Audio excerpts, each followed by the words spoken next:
Someone in the comment section today said they were having trouble on the second line, first measure in the E bear, and it goes like this.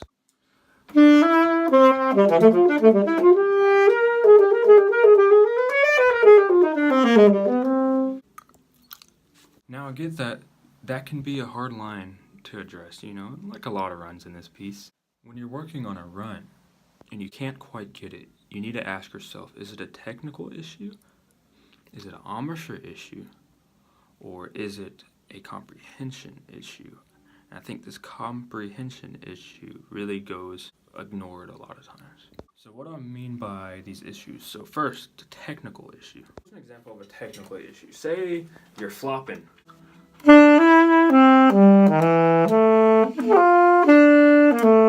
You're flopping. That's stuff that just deals with your fingers and your precision. How do you solve that? Well, that is when slow practice comes into play. It's all about repetition, cleanly accurate, as many times as you can. Speed comes from accuracy. When you play a video game, you can't really rush how good you get. You just have to keep doing the best you can, keep getting, your Call of Duty kills over and over. And the more kills you get, the better your aim gets, and you just get better. That's how technique works. So if it's a technical issue, you need to slow it down, and you need to be very honest with yourself at a tempo that's just very comfortable. An embouchure issue deals with a variety of things. One of the most popular ones is slurs, like wide interval slurs. An example would be like octave key D to anything below it. So let's go from octave key D to F. That can be really difficult and challenging for a lot of players. This usually comes out. I've been there.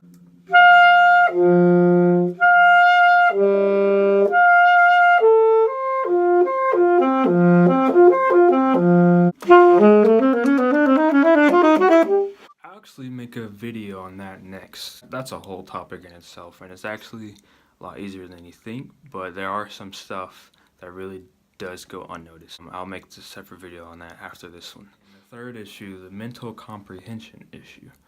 This is the issue when your fingers and your technique are solid. Say you have a really strong foundation, you can play all your scales, you don't have that flippy floppy problem. It's just the actual notes on the page, they're just so fast, your fingers have played that fast. Your fingers have done it before with your other stuff, but when it just comes to these notes, the sharps or just the way it looks on the paper, you just draw a blank when it's just really fast. Now, how to approach that? The foolproof way is, slow it down, that works, but the progress is a lot slower, and honestly, it can be unnecessary if it's really not a technical problem. And you have to be honest with yourself. If it is a technical problem, you cannot play faster, because that's just going to damage you. It's going to give you bad habits. Don't do that. Be honest with yourself. How to tackle a mental comprehension issue is that you want to use rhythms. Now, don't get me wrong. When you get a new piece or you're looking at something, you should slow practice it.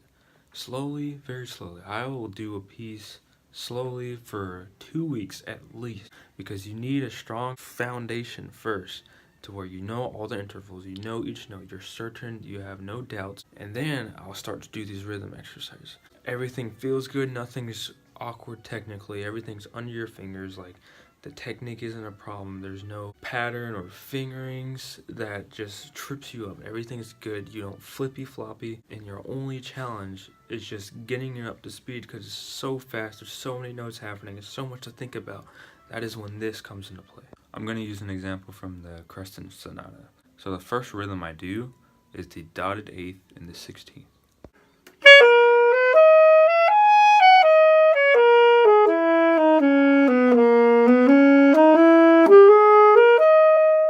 Make sure you use a metronome, by the way. I'm always using a metronome when I do this. I just can't use my metronome in my phone app as I'm recording. That's the only reason why.